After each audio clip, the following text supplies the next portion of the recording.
Ô, glória!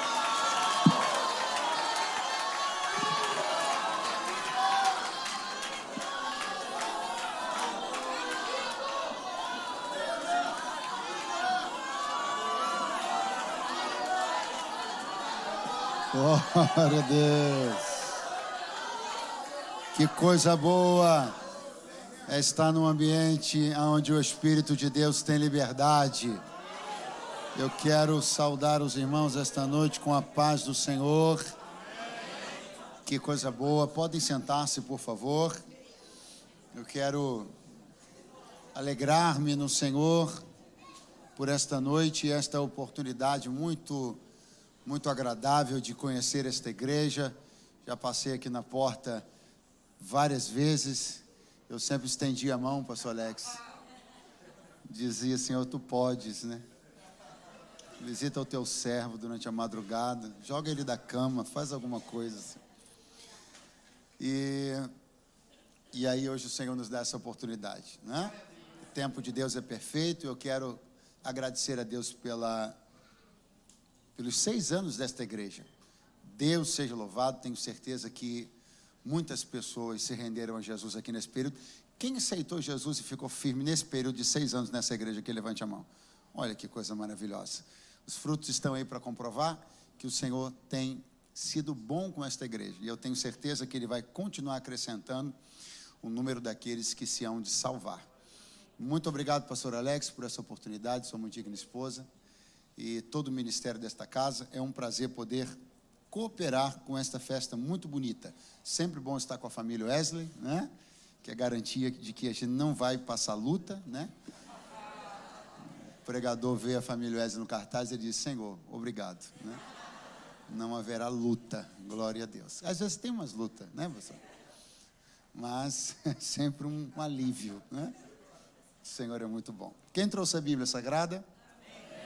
Pegue agora, por favor, e abra comigo no livro dos Atos dos Apóstolos, capítulo de número 5 e versículo de número 11. Glória a Deus. Esta igreja tornou-se muito importante recentemente para mim, porque está um casal aqui congregando com vocês. Cadê o Jonatas e a Larissa? Aonde, gente? Estão bem aqui, né? Então essa igreja tornou-se muito importante para mim, porque vocês estão acolhendo 2 pessoas muito queridas, né? Que são da nossa família. Larissa é uma filha espiritual. Então eu estou de olho em vocês, tá? Vocês cuidam dos meus meninos, tá? Mas eu tenho certeza que essa igreja está sendo uma bênção para a vida do Jonas e Larissa, e eles também serão uma bênção para esta igreja, em nome de Jesus. Mas estou feliz em saber que eles estão congregando numa igreja sadia, uma igreja madura, uma igreja bíblica. Isso deixa a gente que é familiar e que é ministro do Evangelho também com muita paz no coração, né? Seja Deus por isso também louvado. Atos capítulo de número 5 e versículo de número 11. Glória a Deus. Atos capítulo 5 e versículo de número 11. Está escrito: e houve um grande temor em toda a igreja, em todos os que ouviram estas coisas, e muitos sinais e prodígios eram feitos entre o povo pelas mãos dos apóstolos, e estavam todos unanimemente no alpendre de Salomão. Quanto aos outros, ninguém ousava ajuntar-se com eles, mas o povo tinha-os em grande estima. A multidão dos que criam no Senhor, tanto homens como mulheres, crescia cada vez mais, de sorte que transportavam os enfermos para as ruas e os punham em leitos e em camilhas, para que, ao menos, a sombra de Pedro, quando este passasse, cobrisse alguns deles. Quantos podem dizer amém? Amém. Muito bom. Eu amo quando tenho uma direção do Senhor para pregar algo que esteja no livro dos Atos dos Apóstolos, porque é um livro que eu tenho grande estima, grande apreço, e acho que tudo que diz respeito aos Atos dos Apóstolos, para ser pregado numa ocasião como esta, onde a igreja, por ser seu aniversário, eu penso que ela vive um momento de olhar para dentro de si mesma. Não é diferente de quando nós fazemos aniversário, não é? Eu mesmo fiz aniversário agora, 29 de outubro. E todo mundo, quando faz aniversário, faz isso. A gente tem aquele momento de maior introspecção, né? A gente olha para si mesmo, pensa o que conquistou, o que não conquistou, o que está dando certo, o que não está dando tão certo. É verdade ou não é? O aniversário é ou não uma oportunidade para a gente lançar um olhar sobre si mesmo? Não é assim aniversário? Pois bem, com a igreja, eu penso que seja exatamente igual. Todo aniversário de igreja é um momento para que a comunidade, para que a igreja ela possa olhar para dentro de si mesma, reparar algumas coisas, observar outras coisas, celebrar os avanços, né? E também com franqueza, com clareza, observar em que pontos pode avançar, em que pontos pode melhorar. Então, falar de algo referente à igreja do primeiro século, a igreja primitiva, num aniversário de uma igreja, eu penso que é uma maravilha. Ainda bem que o Senhor me encaminhou nessa direção. Então, esses primeiros movimentos da igreja primitiva, eles dizem muito a respeito de como o Senhor estava apontando os caminhos, né? Apontando as direções e corrigindo algumas coisas, e às vezes com muita sutileza no texto, ou seja, requerendo uma observação um pouquinho mais clara, algumas coisas mudam assim, e aí se você não presta muita atenção, você perde a oportunidade de perceber que era Deus já era Deus encaminhando as coisas, já era o dono da igreja aparelhando, já era o dono da igreja aparando, já era o dono da igreja tirando excesso, já era o dono da igreja inserindo ali onde havia falta, já era o dono da igreja realocando, tirando de um lado, colocando o outro, despertando uns, exortando outros. Essas movimentações são muito preciosas de serem observadas. Nós lemos aqui o verso 11, ele começa assim: e houve um grande temor em toda a igreja. Pergunte para o seu vizinho, sabe por quê? Porque nós acabamos de ler, versículos atrás, um episódio em extremo dramático, tenso, denso e etc e tal, que foi justamente a morte de Ananias e Safira. A morte de Ananias e Safira poderia ter colocado a igreja num declínio muito grande. Se você não parou para pensar nisso, pare para pensar. Como a morte de Ananias e Safira poderia ter surtido um efeito muito negativo na igreja. A morte de Ananias e Safira poderia ter feito com que as pessoas se desestimulassem, poderia ter feito com que as pessoas gerassem uma relação tão temerária, tão apavorada com a igreja, que poderiam desistir da igreja. Davi, quando ele viu o anjo entre o céu e a terra em Jerusalém, e aquela matança toda, aquela experiência deixou ele tão perplexo, que ele não conseguiu ir nunca mais no altar. Você sabia disso?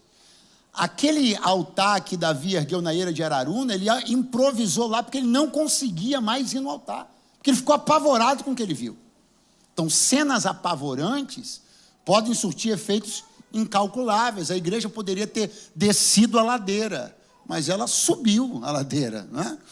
Porque esse episódio, por mais que ele fosse um episódio dramático, ele também elevou o tom da seriedade, da idoneidade, da austeridade, do que era a igreja. Então, a verdade é que algumas coisas, quando acontecem, alguém pensa assim, ih, rapaz, agora? Mas não. Às vezes é só o jeito de Deus riscar no chão e separar um para um lado e um para o outro. Riscar no chão e começar a se posicionar de um lado ou de outro, quem quer e quem não quer servir a Deus do jeito certo. Então, essa comoção, esse temor acontece na igreja por conta dessa situação recente, mas muitos sinais e prodígios são feitos entre o povo pelas mãos dos apóstolos, e estavam todos unanimemente no alpendre de Salomão. Agora eu quero chamar a sua atenção, porque eu vou um versículo à frente, depois eu volto na questão do alpendre de Salomão. Eu quero ler esse versículo de novo com você, o 14, está escrito assim: e a multidão, verso 13, quanto aos outros, ninguém ousava ajuntar-se com eles. Então, peraí, há um povo aí, um pessoal aí que a Bíblia chama de outros, e ninguém ousava juntar-se com eles. Esses outros não ousavam se ajuntar com a igreja. Mas a multidão dos que criam no Senhor, tanto os homens como mulheres, crescia cada vez mais. Então, peraí, o que a Bíblia está dizendo é que a igreja alcançou uma posição. Ela era amada e temida. E quando eu leio isso daqui, eu percebo que não pode ser diferente ainda hoje. A igreja precisa ser amada e precisa ser temida. A igreja precisa ter um grupo de gente que corre para cá e um grupo de gente que corre daqui. Porque é isso que a Bíblia está dizendo. Quanto aos outros, não ousavam se juntar com a igreja. Tinha uma classe de gente que olhava a igreja e dizia: não dá para andar perto desses caras. Tinha uma classe de gente que olhava para a igreja e dizia: com a vida que a gente vive, não tem como andar perto desses caras. Tinha um monte de gente que a Bíblia chama de outros. E eu preciso que você compreenda uma coisa: nós queremos e cremos na salvação de todos, mas existem alguns que serão os outros. Quanto aos outros, não espere que eles temam o que nós tememos. Quanto aos outros, não esperem que abracem o que abracemos, que creiam no que creiamos. Quanto aos outros, não espere deles condescendência, simpatia, cordialidade. Eles são os outros. Nossa mensagem para eles é ofensiva, agressiva. Eles são os outros. Mas uma coisa certa: eles podem não gostar de nós, mas vão nos respeitar, porque essa igreja é amada e temida. Pega a mão de alguém que está do seu lado, acorde ele e diga: uma igreja amada e temida. Eu vim de Deus profetizar no 6º ano da ADB Jacarepaguá. Uma igreja amada e temida. Não é todo mundo que vai se associar a essa igreja, não. Não é todo mundo que vai querer ser membro dessa igreja, não. Não é todo mundo que vai querer entrar nessa igreja, não. E escute, isso é bom. A Bíblia não mostra uma igreja que tinha 100% de adesão da sociedade, porque se isso acontecesse, alguma coisa muito errada estava com esta igreja. A Bíblia está dizendo, eu vou ler de novo para você: quanto aos outros, ninguém, fala para o seu vizinho, ninguém ousava. Deixa eu dizer uma coisa para você: existem coisas que precisam ser tidas por algumas pessoas nestes termos. Eles não podem ousar. Eles não podem ousar tocar no nosso nome. Não podem ousar desejar estar no nosso meio. Não podem ousar ser dentre os nossos. E quanto mais a igreja não entende isso, mais ela presta um desserviço para si própria. Quanto mais a igreja não entende que sempre, desde a igreja primitiva até o dia do arrebatamento, sempre vão haver os outros. Só que o problema é que a gente quer a simpatia dos outros. Eu vou, hein? Eu vou. A gente fica super feliz quando os outros gravam uma música cantando, um vídeo cantando nossas músicas. A gente fica super feliz. Super feliz. A gente fica feliz quando os outros fazem um programa de televisão e chamam os cantores da igreja. A gente fica super feliz. Mas Deus me trouxe para dizer: entenda que os outros sempre serão os outros. E a igreja sempre será temida por eles. Mas aí, pastor, então a igreja não vai crescer. Então, pastor, ninguém vai querer ser crente. Deixa eu ler para você de novo o verso 14. E a multidão dos que criam no Senhor, multidão, tanto homens como mulheres, crescia cada vez mais. Não dá para entender como é que tinha tanta gente que não ousava pisar, mas ainda assim a igreja não parava de crescer. Porque para crescer, a igreja não precisa ser flexível com os outros. Para crescer, a igreja não precisa negociar com os outros. Para crescer, a igreja não precisa ser cordial com os outros. Para crescer, a igreja não precisa flertar com o pecado dos outros. Para crescer, a igreja não precisa se secularizar, se mundanizar. Não. Para crescer, a igreja precisa só continuar sendo igreja e ela vai crescer. Alguém diz amém, por favor? Muitos creram, muitos criam, mas não eram todos. O que crescia eram os que criam, mas os outros não se ajuntavam. Eles tinham medo. Essa igreja é amada e é temida. Oh, que maravilha. Agora, veja bem isso, que isso me intrigou durante um tempo, até que o Senhor me aponta um caminho, uma direção, para olhar isso aqui. Olha isso, eu quero ler isso com você de novo. A igreja, estavam todos, parte C do verso 11, e estavam todos unanimemente no alpendre de Salomão. Esse endereço é intrigante. Esse endereço que a Bíblia aponta nesse capítulo de Atos para dizer sobre um lugar de ajuntamento, de congregação da igreja, sempre me chamou muita atenção. Primeiro porque é um lugar que Jesus passou. Você vai observar o texto sagrado em João 10 e 23, um momento onde Jesus passeava no alpendre de Salomão. E agora, este lugar em que Jesus chegou a passear, eu vejo a Bíblia dizer que a igreja está usando para se reunir ali. A igreja está usando para se congregar ali. É fato que não há sentido, não havia menor sentido, menor possibilidade que a igreja de Jesus fizesse um culto dentro do templo, utilizando-se da ritualística do templo, da ritualística sacrificial, por exemplo, que é óbvio que eles já estão num outro caminho, numa outra direção, mas ainda assim, um pedaço das instalações do templo e são utilizados para abrigar a igreja. Essa igreja, ela não está lá dentro do templo, ela não está praticando a ritualística que acontece lá dentro, mas essa igreja está se utilizando de uma parte das instalações do templo de Herodes. Essa parte específica é chamada nas escrituras de, repita após mim, pórtico. Horrível, vai de novo, pórtico de Salomão. O que é o pórtico de Salomão, senão uma extensão bastante grande, de uma cobertura em que se acreditava que era o último resquício do templo original erguido por Salomão. A última coisa da estrutura física do templo que sobrou de tudo que aconteceu lá na invasão da Babilônia e que estaria de pé ainda nos dias de Jesus, é esse telhado, esse pórtico, grande o suficiente para colocar debaixo dele, para colocar a sombra dele. Se eu pegava essa informação e guardava ela num setor, abre uma gavetinha e coloca ela lá. A sombra dele, a igreja primitiva daqueles dias. Ela foi crescendo,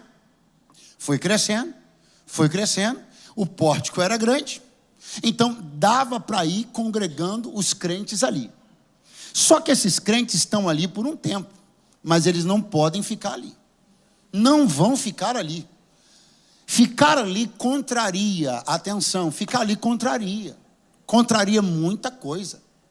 Contraria um chamamento, contraria uma comissão que diz respeito a uma pregação do evangelho que é para a Judéia, Samaria e os confins da terra. Então contraria um chamamento de Jesus para uma igreja que se pulveriza, uma igreja que se difunde por todo mundo conhecido. Contraria porque o nome já gera uma certa contrariedade. O endereço da igreja é um endereço estranho. E a igreja não pode ficar em endereço estranho. Vamos lá no culto da igreja primitiva. Vocês estão reunindo onde? No pórtico de Salomão. Vocês são igreja de quem? Jesus. Estão na sombra de quem? De Salomão. Sabe por que a igreja não podia continuar nesse lugar? Porque ela era a igreja de Jesus na sombra de Salomão.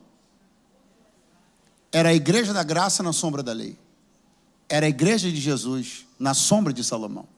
Pastor, mas por que a sombra de Salomão? Você perdeu? O pórtico é um telhado comprido. E a igreja está na sombra de Salomão. A igreja está debaixo do telhado do pórtico de Salomão. E a igreja está ali. Pastor, mas não tem nada a ver. Ok, eu entendo, mas eu vim dizer que tem. Porque a grande questão é que todos nós queremos uma sombra. A sombra, ela vai dar conforto, a sombra vai dar uma temperatura mais regulada. Todos nós queremos uma sombra. Até a igreja gosta de sombra. Crente gosta de sombra. Líderes gostam de sombra. Só que o problema é que existem algumas coisas, alguns níveis que Deus deseja desatar para nós individualmente e para a igreja, que só serão possíveis quando nós deixarmos as sombras de alguns vultos do passado, as sombras de algumas coisas, referências e tempos que não coadunam mais com aquilo que o Senhor quer fazer agora. Então, por favor, pegue a mão de alguém que está do seu lado e diga para ele: a igreja está sendo convidada a sair da sombra de Salomão. Mas não é para ficar sem sombra, não. É só para trocar de sombra. Sai da sombra de Salomão para entrar na sombra do Onipotente. Por quê? Porque nenhum nome pode estar acima do nome do Onipotente. Por que que a igreja não pode se congregar, não pode existir, não pode mais ficar debaixo do pórtico de Salomão? Porque não combina uma igreja que eleva o nome de quem lhe dá a sombra. Não combina uma igreja que existe debaixo da sombra de um vulto do Antigo Testamento. Não combina uma igreja que subsiste debaixo da sombra e da proteção de alguém que foi grande. Não subsiste uma igreja que se alia, se associa e se garante em nenhum outro nome senão o nome que é o fundamento dela, Jesus de Nazaré. É Salomão, mas podia ser Davi, podia ser Paulo, podia ser Pedro. Ninguém estende telhado para a igreja senão o dono da igreja. A cobertura dessa igreja é Ele, a base dessa igreja é Ele, o sustento dessa igreja é Jesus de Nazaré.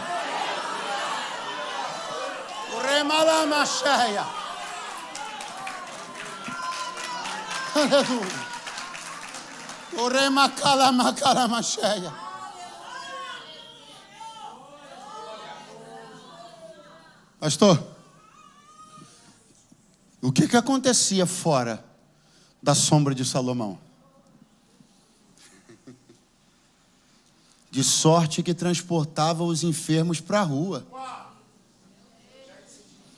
e os punham em leitos e camilhas, para que ao menos a sombra de Pedro. Quando a igreja sai debaixo da sombra de Salomão e vai para a rua, quando a igreja sai debaixo do seu ponto de conforto e estagnação e vai para a rua, a sombra de Pedro começa a curar gente para tudo quanto é canto. Porque quando a igreja sai da sombra de quem não deveria estar, a igreja começa a produzir uma sombra que dá calma, dá temperança, dá milagre por onde ela passa. passa o remacheia. Pega a mão de alguém que está do seu lado, diga: na rua eu vim profetizar que os milagres vão começar a acontecer no meio da rua. Eu vim pregar uma igreja militante, operante, uma igreja que congrega-se no templo, mas também sabe ser igreja na rua.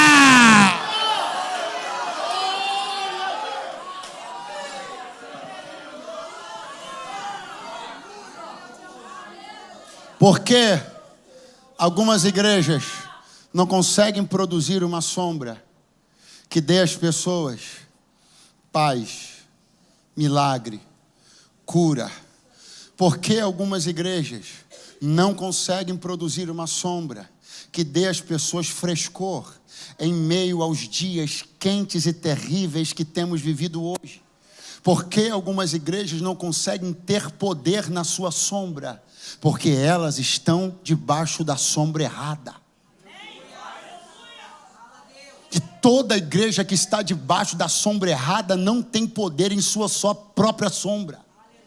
Ou seja, ela não produz alívio, ela não produz frescor, ela não produz milagre. Por quê? Porque ela está debaixo da sombra errada.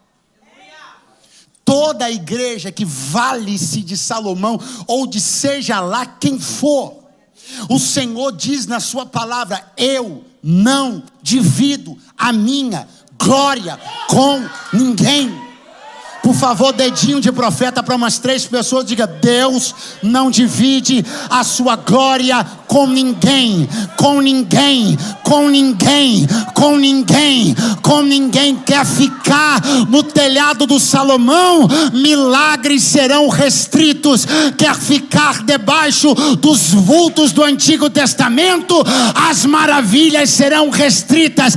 Quer explodir em milagre? Sai debaixo do comodismo e vai para a sombra do Onipotente. Mas isso não é fácil, porque estar no pórtico de Salomão parece nos garantir uma certa segurança, e nós amamos nos sentir seguros.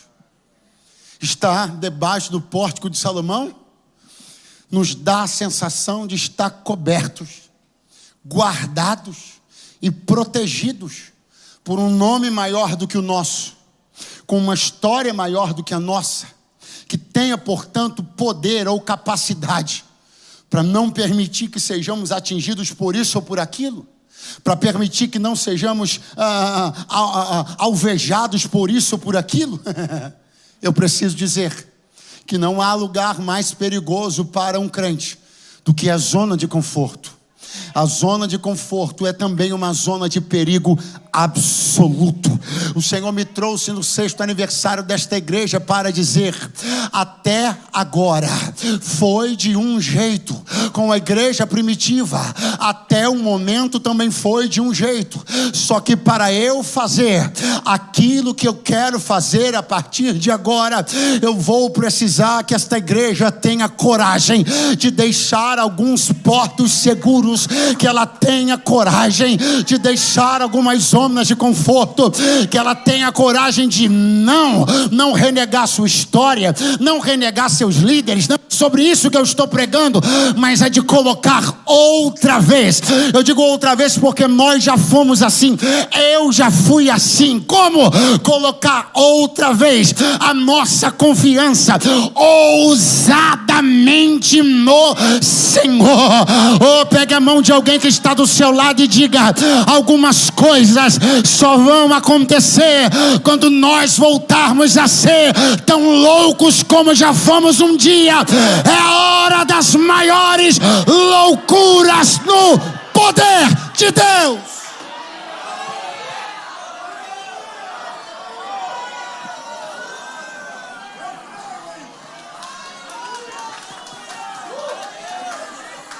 Escute uma coisa, eu não peco, porque isso para mim chega a ser pecado. Eu não peco de saudosismo. Saudosismo para crente é um negócio chato, irritante. Eu não tenho paciência para conversar com gente saudosista. Tem saudosista é chata, de galocha. Eu não sou saudosista, mas eu preciso admitir que nós estamos mais organizados e menos ousados.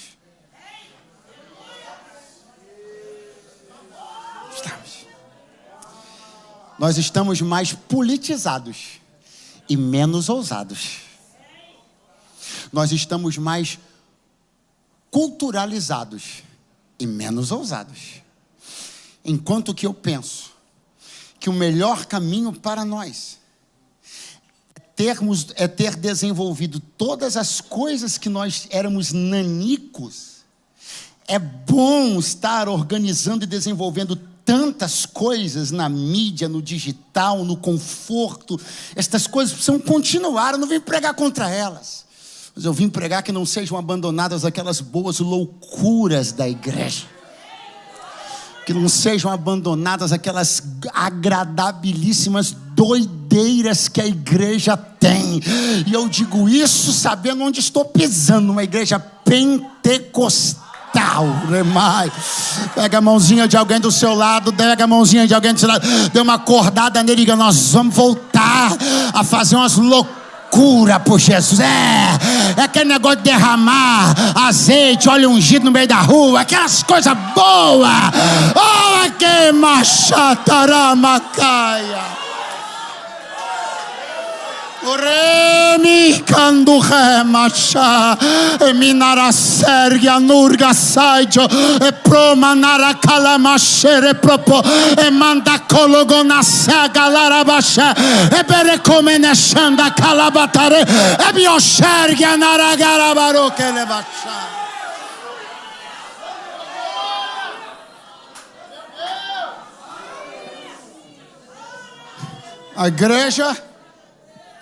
A igreja debaixo do pórtico de Salomão, a igreja na sombra de Salomão, é uma igreja que se reúne, mas o seu milagre mais espetacular, um dos seus milagres mais espetaculares registrados nos Atos dos Apóstolos, não vai acontecer debaixo do telhado do Salomão, vai acontecer no meio da rua. O que grita no meu espírito é esse: um milagre desse nível não cabe debaixo do telhado do Salomão. O que grita no meu espírito é esse nível de poder da igreja não cabe dentro do telhado de Salomão. A expressão do poder de Deus na vida da igreja e do apóstolo Pedro em particular, ela não acontece debaixo do velho telhado. Ela não acontece debaixo da velha cobertura. Ela não acontece debaixo ou dentro da sombra, do ambiente de sombra do vulto do rei Salomão. Não! Não! É no meio da rua, vivendo a experiência daquele que disse: o filho do homem não tem onde reclinar a cabeça. Querem ir para debaixo do telhado do rei Salomão? Vão para lá. Agora é com o rei dos reis e Senhor dos senhores que os maiores milagres vão acontecer na vida da igreja.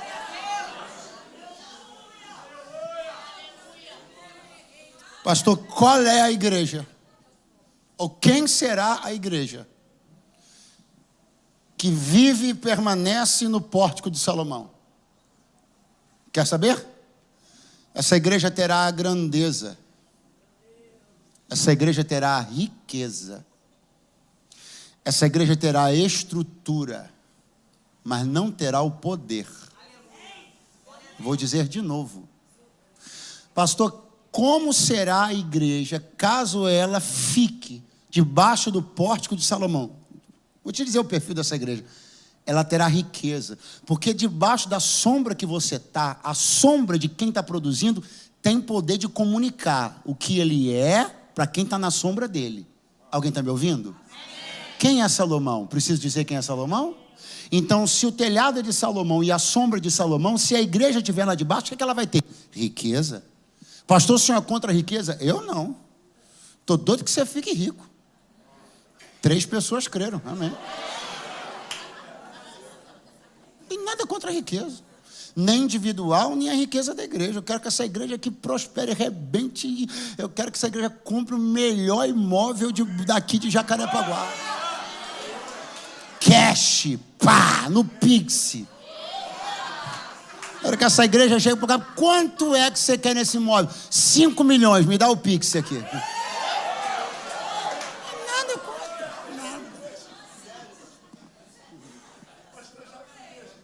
nada. Já não deixa. Agora, eu vou repetir esse conceito espiritual e profético. É bom que você entenda.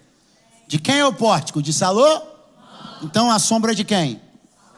Então a sombra dele comunica o que ele é e o que ele tem. Então se a igreja se mantiver debaixo da sombra de Salomão, ela vai ter o poder de Salomão. Ela vai ter na sombra de Salomão o dinheiro de Salomão. Ela vai ter na sombra de Salomão a estrutura de Salomão, mas ela não vai ter poder. Porque o poder da igreja só vai começar a ser operado quando ela sai. Quando ela sai, falta até um bocado de dinheiro, mas não falta poder nessa igreja. Quando ela larga a boa vida da sombra de Salomão, ela até não paga no Pix, ela tem que parcelar em 10 anos, mas tem poder nessa igreja. Ou levante a mão mais alto que você puder, porque não vai faltar poder para uma igreja que vive à sombra do Onipotente.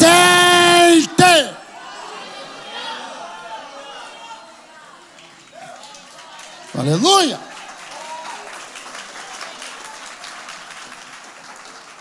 Eu começo a encerrar, preste atenção, preciso apenas de falar sobre quem é o homem que protagoniza essa cena tremenda e maravilhosa. É o Pedro. Quem é ele? De onde ele vem? Galileia.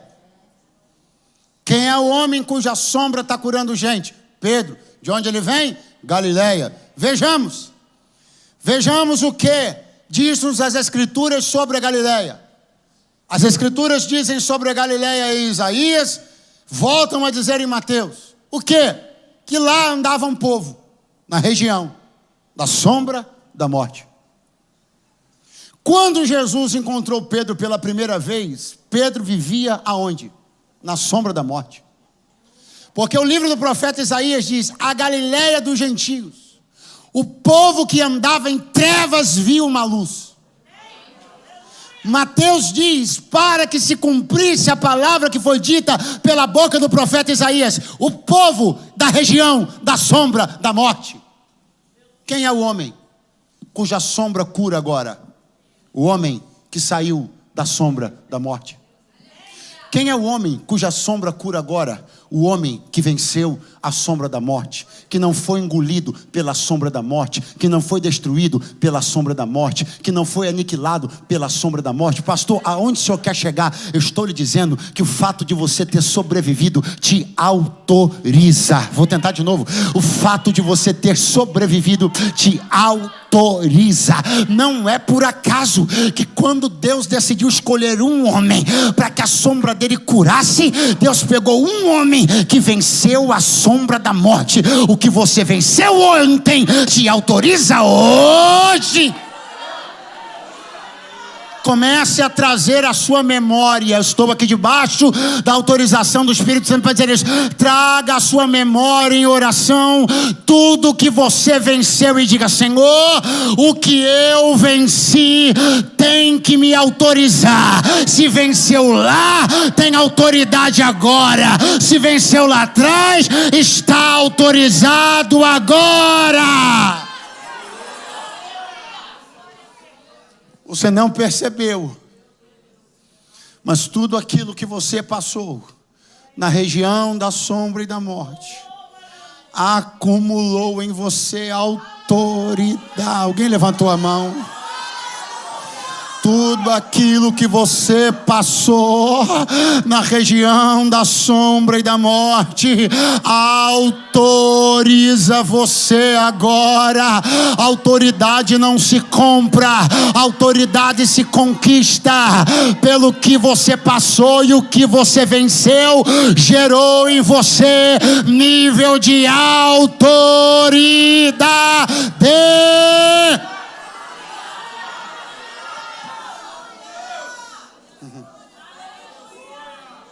É o Galileu Pedro.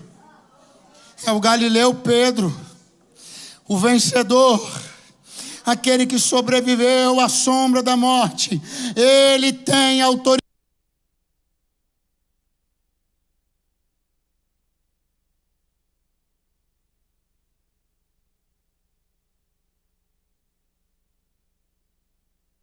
O que Lucas era?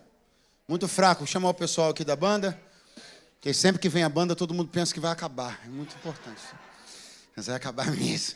Dá só um grauzinho no meu retorno aqui, por favor. Eu sei que eu gritei demais. É pentecostal uma coisa. Grita aqui só. Me desculpa, eu fui deselegante. Mas dá um... Aleluia. Isso, abre um cadinho aqui para mim. Escute isso. Escute isso. Quem escreveu o livro dos Atos dos Apóstolos? Qual era a profissão dele? Você não consegue entender que existe o emprego, olhe só. Olhe o emprego de algumas expressões muito técnicas. Olhe só como Atos descreve a cena que estava acontecendo no meio da rua. De sorte que transportavam os enfermos para as ruas e os punham em leitos e em camilhas. Diga comigo, leitos. Camilhas. Isso é coisa de hospi? E quem escreveu isso foi um? Lucas traz uma narrativa recheada de termos que lhe são muito comuns. Ele viu aquelas coisas e as identificou e escreveu com detalhes, leitos e camilhas. Quem é que está escrevendo é um homem da área de saúde. E o homem da área de saúde está vendo um desaparelhamento, um desmantelamento, uma confusão. O homem da área de saúde está vendo o poder do evangelho botar coisas de dentro dos hospitais no meio da rua. O homem da área de saúde está vendo tudo aquilo que ele entende, tudo aquilo que ele estudou, diante dos seus olhos. Estou sentindo Deus muito sério aqui. Aquelas coisas que ele estudou, os livros que ele leu, os termos, terminologias, as peças, tudo aquilo que para ele fazia sentido de um jeito. Doentes nas camas, nas camilhas, camilhas nos quartos, quartos nos hospitais, tudo do seu devido lugar. Mas o poder de Deus está embaralhando tudo na frente de Lucas. Ele falou, peraí, os doentes eram para estar no hospital, estão na rua. A Camila era para estar no hospital, mas está na rua também. Está tudo confuso. O especialista está com os miolos fritando. Eu quero profetizar essa noite aqui que advogados, engenheiros, médicos, gente que tem know-how em suas áreas específicas, vai ver o poder de Deus dando nó na cabeça deles, porque o que Deus vai fazer transcende a lógica.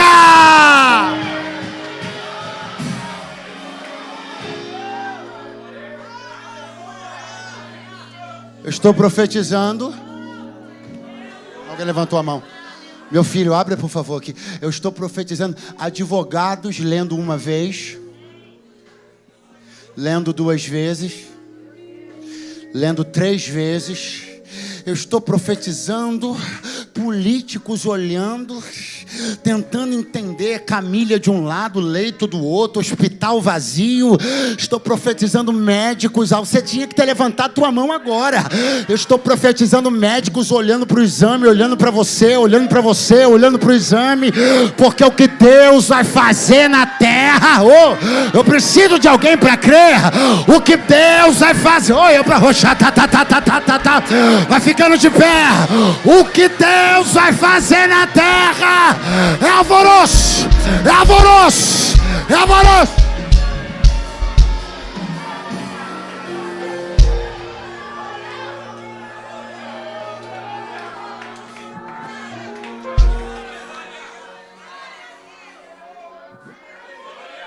Quem quer ouvir a família Wesley cantar mais um hino? Quem quer?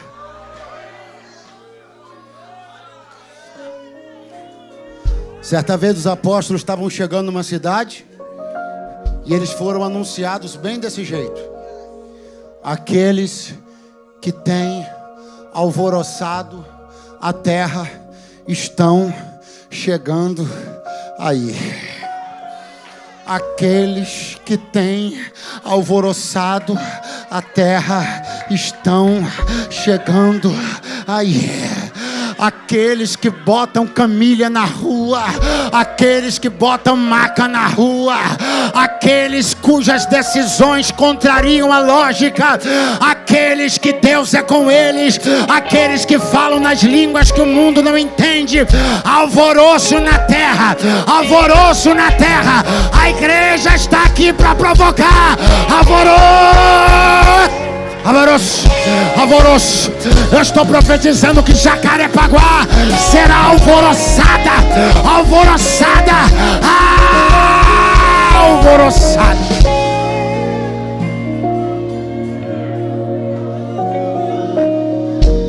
Segura a mão de alguém agora.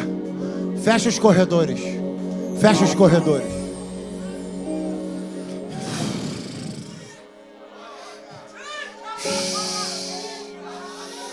Fala para o seu vizinho: aqueles, horrível, aqueles que tem alvoroçado Jacarepaguá estão hoje aqui, hein? Estão hoje aqui, hein?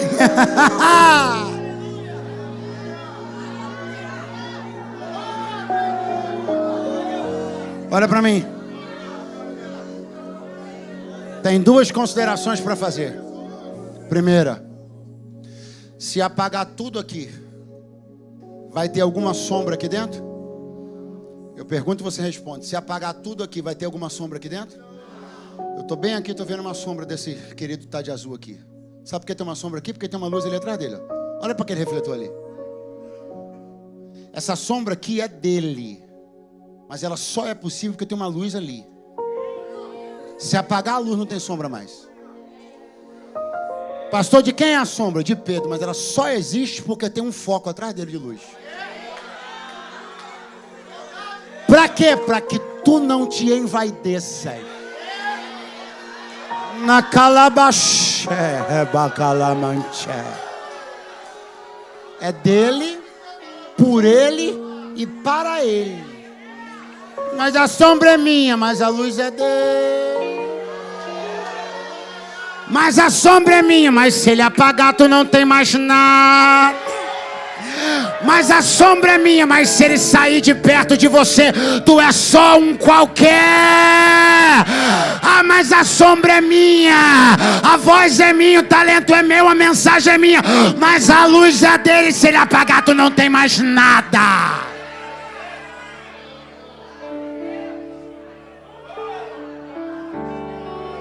Pastor, me conta direitinho como é que acontecia. Está na Bíblia assim, ó. Para que a sombra de Pedro, ao menos enquanto este passava.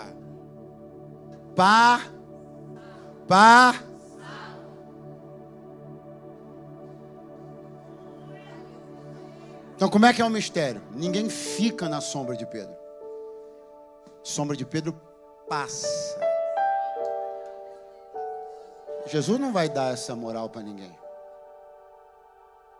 Não é Pedro parado projetando uma sombra e o cabra ali na sombra de Pedro, vivendo na sombra de Pedro. Por quê? É simples, porque Deus não fez ninguém para viver à sombra de homem nenhum. E Deus também não levantou homem nenhum para que sua sombra seja constantemente abrigo para ninguém. Deus não dá essa folga para ninguém. Então a sombra de Pedro passava. Então, enquanto ela vai passando, os efeitos vão acontecendo. Ninguém fica na sombra dele, não é uma condição permanente. E nem ele tem uma relação de poder sobre ninguém, dizendo, tu estás na minha sombra. É isso que algumas pessoas não entendem. Não vai embora não, eu sou pentecostal, hein? Não se engane com o meu cabelo que eu cortei hoje não, hein? Eu sou pentecostal. Mas o povo para gostar de fazer sombra e deixar a gente de baixo é profeta pentecostal. Ai, se o cabra tiver um cascainho a mais, então, é aqui, ó, a minha sombra, eu tenho uma palavra. Ih, eu tenho uma palavra. Não vai não, eu tenho uma palavra. Ih, eu vi algo. Não viu nada, feliz. Mas eu tenho que deixar ele aqui debaixo da minha sombra, pastor Alex. Ah, se tu for embora agora vai ficar chato, hein? O Senhor te disse, eu estou te dando uma oportunidade de tua sombra ter poder. Agora passa, não escraviza ninguém na tua sombra. Não faz de ninguém escravo do teu dom profético, que eu te arranco ele. Você vai passando, aí o efeito vai acontecendo, eu vou sendo glorificado e minha luz está contigo. Agora, se tu cismar de querer fazer congregação debaixo da tua sombra, eu apago a minha luz. E tu vai ter que tirar coelho da cartola, porque eu não serei mais contigo, diz o Senhor. Vai decair de profeta para ilusionista de quinta categoria. Porque Deus dá uma palavra, o camarada quer encolherar os outros debaixo da palavra, quer criar relações de dependência. Eu sou pentecostal. Então a sombra passa, porque Deus não quer que eu fique permanentemente debaixo da sombra de homem nenhum. E Deus também não quer que homem nenhum use sua sombra para que ninguém seja dominado debaixo dela. Então a igreja está sempre se movimentando, os profetas se movimentando, a música da igreja se movimentando, os ministérios se movimentando. E uma igreja que se movimenta, uma igreja que cumpre as ordenanças do Senhor, uma igreja que se movimenta, uma igreja que não entra na paralisia, é uma igreja que renova a fé, renova de glória em glória, glória em glória, glória em glória, glória em glória. Eu vim profetizar, 6º ano desta igreja. Vocês não perceberam rumo a que vocês estão indo? Estão indo rumo ao 7º ano. O 7º é o número da perfeição. Esse é um estágio seríssimo para esta igreja. É um ciclo importantíssimo. E o Senhor me trouxe para dizer: vocês viverão do 6º para o 7º ano debaixo da sombra do Onipotente. Os dons serão despertados, os ministérios serão levantados. Deus levantará profetas, evangelistas, pastores, doutores. Oh glória, glória, glória, glória, glória, glória. Oh glória, a sombra do Onipotente te cobre agora. A sombra do Altíssimo te cobre agora. Tem renovo debaixo da sombra. Tem batismo com o Espírito Santo debaixo. É debaixo da sombra, debaixo da sombra, debaixo da sombra. É debaixo, debaixo, debaixo, debaixo, debaixo, debaixo, debaixo. Senhor, não vou dividir a minha adoração. O quê? O meu coração vivo só pra ti. Não abro mão do céu. Levante as mãos pra cima e profetiza aquele. A torre que habita nos esconderijos do Altíssimo, a sombra do Onipotente descansa no Rei do Senhor. Ele é meu Deus, o meu refúgio, a minha fortaleza. Ele me livra do laço do